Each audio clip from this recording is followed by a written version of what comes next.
कब तक करते रहेंगे खुद को नेग्लेक्ट। बहुत समय पहले की बात है। रामपुर गांव में एक रमेश नाम का मोची रहता था। पैसे कम होने के कारण उसके संगी साथी ये काम छोड़ चुके थे, पर रमेश बड़ी तसल्ली से लोगों के जूते चप्पलों को मरम्मत करता था। आसपास की कई गांव में एकमात्र मोची होने के कारण उसके पास काम की कोई कमी नहीं थी। दूर दूर से लोग अपने फटे चिथरे जूते चप्पल बनवाने पहुंचते थे।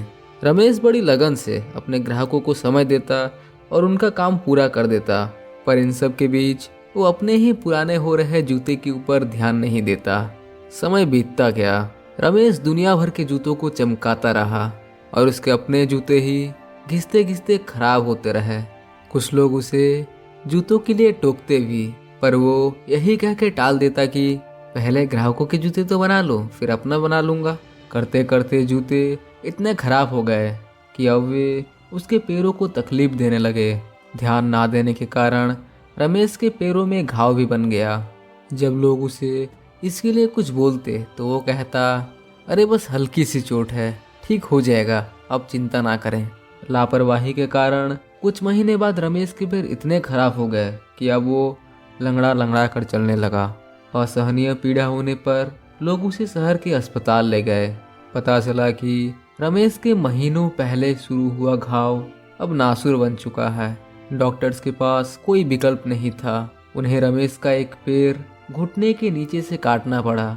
इस घटना से पहुंचे आघात के कारण रमेश कभी भी अपने काम पर नहीं लौटा और आज उसके वजह से ही पूरा गांव ही फटा पुराना जूता चप्पल पहनने को मजबूर था। दोस्तों, क्या आप इस कैरेक्टर रमेश को आइडेंटिफाई कर पा रहे हैं? क्या आपकी लाइफ में भी कोई है जो रमेश की तरह बिहेव कर रहा है, या कहीं आप खुद ही रमेश तो नहीं? क्या आप अपने परिवार, अपने बिजनेस या किसी और चीज़ का ध्यान रखने में इतने बिजी हैं कि आप खुद का ख्याल नहीं रखते? मैंने देखा है कि माएँ अक्सर ऐसा करती है। वो अपने बच्चों, अपने परिवार की खूब केयर करती हैं, पर खुद की खान पान और सेहत की ध्यान नहीं देती। वे घर के हर मेंबर के लिए गर्मा गर्म दूध लेकर पहुंच जाती है, पर खुद दूध नहीं पीती। ऐसा करना एक पल के लिए आपको अच्छा एहसास दे सकता है कि आप सेल्फलेस होकर अपने अपनों के लिए त्याग कर रहे हैं, but in the long run ये ना आपके लिए सही है, ना अपने परिवार के लिए और ना ही आपके बिजनेस के लिए।